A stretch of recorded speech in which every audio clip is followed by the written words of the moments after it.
Glória a Deus. Nesse texto, nós vamos ler duas versões. Nós vamos ler na versão a Almeida Revista e Atualizada, que é a mais comum. Diz assim a partir do verso 2: Meus irmãos, tende por motivo de toda alegria o passardes por várias provações, sabendo que a provação da vossa fé, uma vez confirmada, produz perseverança. Ora, a perseverança deve ter ação completa, para que sejais perfeitos e íntegros, em nada deficientes. Agora eu vou ler na versão NVT, nova versão transformadora, que é um linguajar mais do nosso cotidiano. É o mesmo texto, você pode acompanhar na sua Bíblia, tá? Tiago 1, verso 2. Fala assim, meus irmãos, considerem motivo de grande alegria sempre que passarem por qualquer tipo de provação, pois sabem que, quando a sua fé é provada, a perseverança tem a oportunidade de crescer. Verso 4: E é necessário que ela cresça, pois quando estiver plenamente desenvolvida, fala isso comigo, plenamente desenvolvida, vocês serão maduros e completos, sem que nada lhes falte. Agora vai lá no verso 13. Diz assim: Ninguém, ao ser tentado, diga, sou tentado por Deus, porque Deus não pode ser tentado pelo mal, e Ele mesmo a ninguém tenta. Ao contrário, cada um é tentado pela sua própria cobiça, quando esta o atrai e seduz. Verso 15: Então a cobiça, depois de haver concebido, dá à luz o pecado. E o pecado, uma vez consumado, gera a morte. Agora eu vou ler de novo na nova versão transformadora. No verso 13: E quando vocês forem tentados, não digam, esta tentação vem de Deus, pois Deus nunca é tentado a fazer o mal, e Ele mesmo nunca tenta alguém. Verso 14: A tentação vem de nossos próprios desejos, que nos seduzem e nos arrastam. Verso 15: Esses desejos dão à luz o pecado, e quando o pecado se desenvolve plenamente, repete comigo, desenvolve plenamente, gera a morte. Amém, irmãos? O que eu encontrei nesse texto? Estava lendo um dia à noite, fora do meu devocional, eu peguei meu celular, abri a Bíblia, nós estávamos na sala, já era umas 10 e pouco da noite, e eu disse, eu vou ler o livro de Tiago. E comecei a ler o livro de Tiago nessa versão, nova versão transformadora, que é essa linguagem mais do cotidiano. E nesse primeiro capítulo eu encontrei essas duas palavras, essas duas expressões semelhantes, iguais. No verso 4, na versão Ara, essa versão um pouco mais antiga, fala um português mais coloquial, mais formal. No verso 4, fala sobre a perseverança ter uma ação completa, que, traduzindo para os dias de hoje, quer dizer a mesma coisa que plenamente desenvolvida. E lá no verso 15, quando fala que a cobiça, depois de haver concebido, dá a luz ao pecado, e o pecado uma vez consumado, também quer dizer a mesma coisa, a mesma expressão, desenvolve plenamente. Quando Jesus foi crucificado, Ele diz lá na cruz, Pai, está consumado, eu te entrego o meu espírito. E Ele morre. Estar consumado quer dizer que foi completa a missão que o Pai tinha dado para Ele. Ele chegou à conclusão daquela missão. Eu quero falar de dois assuntos aqui. Como eu disse, o tema da mensagem, o meu desenvolvimento, a minha decisão. Nesse texto, Tiago, ele fala a respeito de dois tipos de desenvolvimento. Primeiro, ele fala do desenvolvimento da fé, quando surgem as provações, E para que a perseverança ela desenvolva plenamente, ela seja plenamente desenvolvida. E no final, ali no verso 13, 14 e 15, está falando a respeito do pecado, que o pecado também é desenvolvido. Quando ele tem ação completa, quando ele é plenamente desenvolvido, ele gera morte. Então, primeiro nós vamos começar falando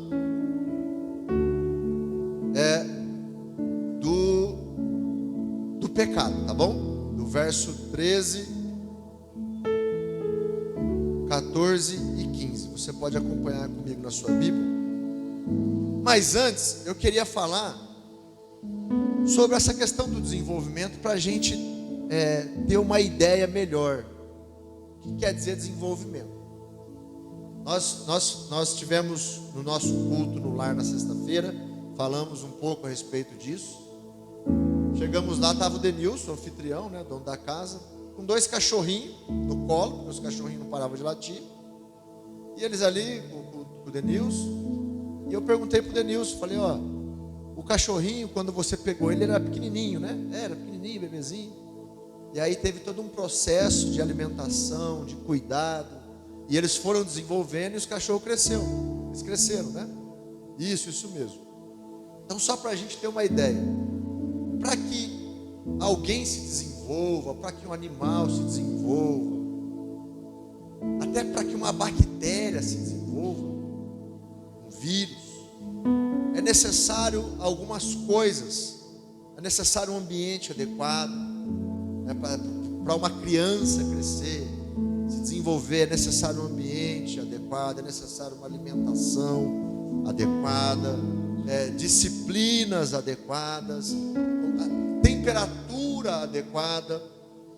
Quem já ouviu falar a respeito de criação de peixe sabe que a água ela deve estar numa temperatura para que os peixes não morram. Tem que levar um certo tempo para que aquilo se desenvolva, né? Então, até hoje eu vi uma águia, 2 águias no ninho, cuidando de 2 filhotinhos. Os filhotinhos não tinha nem pena ainda. 2 filhotinhos de águia. Chega uma águia, não sei se é a mãe ou se é o pai, com um peixe grande nas garras. Ela vem, pousa no ninho, e ali no ninho já tinha uma águia, não sei, né, se era o marido ou a esposa, e ela pega aquele peixe e ela começa a picar o peixe e começa a dar para os filhotinhos, né? Eu pude ver ali que o processo para que aqueles filhotes se desenvolvam, olha só, os pais tinham que pescar o peixe, talvez o pai vinha trazer o peixe, a mãe estava esperando ali para preparar a comida, né? Bem como acontece nos dias de hoje, né? O pai sai para trabalhar, geralmente para trazer o sustento, a mãe está ali preparando a comida na cozinha, e a águia ali então começou a tirar os pedacinhos do peixe e a dar para os filhotinhos comeram, se satisfizeram, né? Então tudo tem um processo para que se desenvolva pessoas, animais, determinadas coisas. Para que haja esse desenvolvimento, necessita de todos esses fatores. Lá no texto, Tiago fala, ele compara o desenvolvimento do pecado com a gestação. Se nós lermos lá no verso 13, quando vocês forem tentados, não digam, esta tentação vem de Deus, pois Deus nunca é tentado a fazer o mal e Ele mesmo nunca tenta alguém. Então, em primeiro lugar, a tentação não vem de Deus, certo? Em primeiro lugar, a tentação não vem de Deus. A tentação, no verso 14, vem dos nossos próprios desejos, ou, ao contrário, cada um é tentado pela sua própria cobiça. No verso 14, cada um é tentado pelo quê? Por aquilo que deseja, pela sua própria cobiça, quando esta o atrai e o seduz. Então, o próprio desejo, a minha própria cobiça me leva à tentação. Até domingo foi falado um pouco a respeito disso, a respeito desse texto em especial, dizendo que Deus não tenta ninguém, mas que é o nosso próprio desejo. A tentação, ela nos atrai pelo nosso próprio desejo, pela a nossa própria cobiça, atrai e seduz. Então ela começa por aí. O pecado ele começa por aí, um desejo, a cobiça. Qual o segundo passo para desenvolver o pecado? É conceber o pecado. Então a cobiça, no verso 15, então a cobiça, depois de haver concebido, dá à luz o pecado. O que é concebido? Concebido é quando o homem e a mulher têm a relação. Nesse caso, conceber é quando o coração ele é tomado por aquele desejo, por aquela cobiça, por aquela tentação. Conceber é deixar esse desejo tomar conta do seu coração. Quando esse desejo ele enche o seu coração, você concebe o pecado. Começa a gestação. O bebê, após a relação sexual, ele começa a ser gerado, né? Ele começa a crescer dentro do ventre da mãe. E o apóstolo Tiago, ele faz essa comparação. Agora o pecado foi concebido e ele começa a ser gestado, ele começa a crescer e a se desenvolver.